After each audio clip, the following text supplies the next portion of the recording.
Again, and welcome to our podcast. Nice to see everyone here today. Yes. I'm here with Joe Barter. Works with us as an analyst, data modeler. Yep.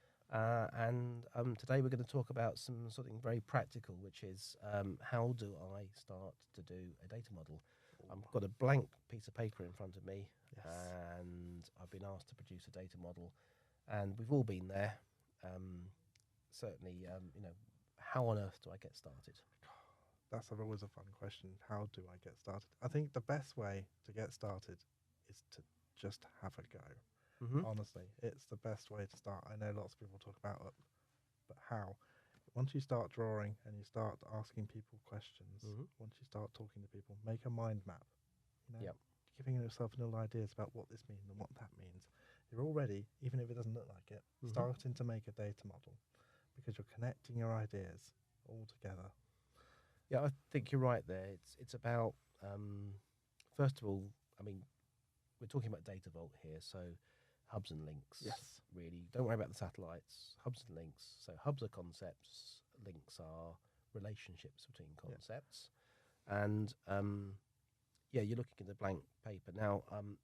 There's a couple of tricks I've learned for getting started. So first thing is, instead of focusing on a data model, why don't you focus on a process model? Because you're usually tackling a problem in an area of the business where there's a process. So, and your business users tend to think more in process terms as well. Yes. Okay, so the point there is, build yourself a little process model up, and then processes are about actions on things. Yeah. And as you do those actions, data's collected as you do the process. Yeah, it's almost like you're telling a story. That's it. So the things that you're acting on in the process are your concepts. If this, then that. Yeah. So I take an order from a customer. Well, customer and order automatically pop out as concepts. So you can use those, and you can write them on yellow stickies if you want, and stick them on a board. Well, what's your customer ordering? That's your product.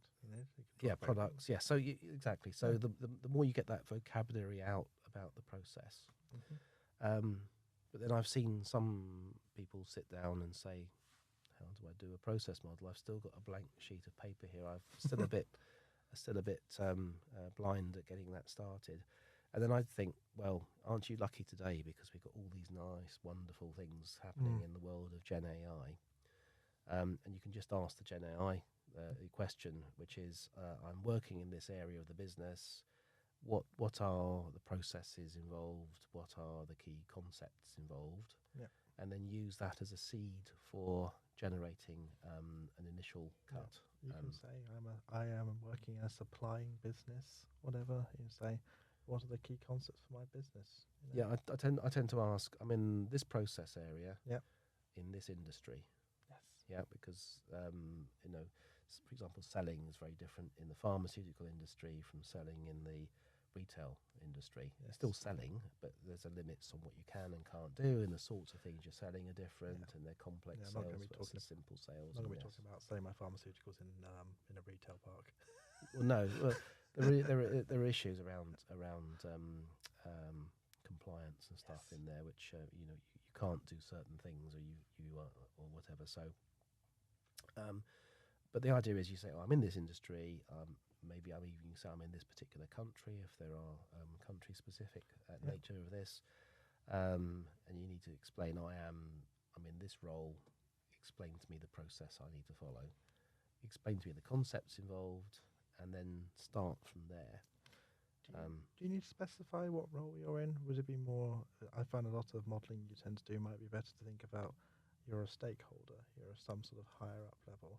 How do I see that? How does that person see their own business? I guess where your analytics is focused. Is it operational support? Is it management of the operation? Is it strategy? So maybe you could say as an executive looking at this, tell me what's going on. Yeah. And the idea then is you get these concepts out. Now, I'm still a firm believer in physical modelling, so you write on a paper or something, or you can sketch on a whiteboard online if you want, but you still, if you start to put it straight into a tool, it kind of fixes your thinking and Yes. it makes you less flexible. So my favourite thing is just to clear a whiteboard and put some yellow stickies up on it with the names on, and then you can move them round and then connect them with lines if they're related. Yeah, the amount of times we've done doodles on the whiteboards in our office is quite insane. That's it, and we use Miro as well, I think, as a kind of virtual whiteboard when we've got teams together on online. And then it really is very sketchy. You just got some scrappy papers with some concepts on them, lines connecting them, and as you do that, you find that you're querying and questioning what these words mean, and you're changing them. Yeah, I think the best bit about modelling, in my opinion, or the best thing to remember is don't be afraid to be wrong, because because you're going to make mistakes. But I suppose it's for everything. But with modelling, you don't learn and get a better model without being wrong and asking. Absolutely. And if you're a good software engineer, you get the same thing. You start doing your UML models and stuff, and as you understand the program more, your model matures and becomes more useful for you. Yes, you're right. So modelling, you start off with a rough sketch, and then as you move forward, you get tighter definitions of terms. You challenge the names that you got in there, looking for something a bit more meaningful. Yeah, I'll go through usually about 6 versions of my concept models before I get something I'm quite happy with. Yeah. That's quite common. And then what you'll find is, I think, as you start building the system out more, those models change less and less. They still change as you bring in new problem areas and you challenge them. But the idea being is that you get this concept model together, and then really the concepts become the hubs in your data vault, and any lines connecting those concepts become candidates for links. And then occasionally you'll challenge a concept to say, well, is that a link or a hub or not? But that's it, and you do that, you can get started really fast. I think the other thing is not to model too much. Just model the problem at hand. Remember your scope. Yeah, I mean, if a model fits on a single sheet of A4, then I think it's about the right size. Yeah. Anything bigger than that, you need to break it up into different views.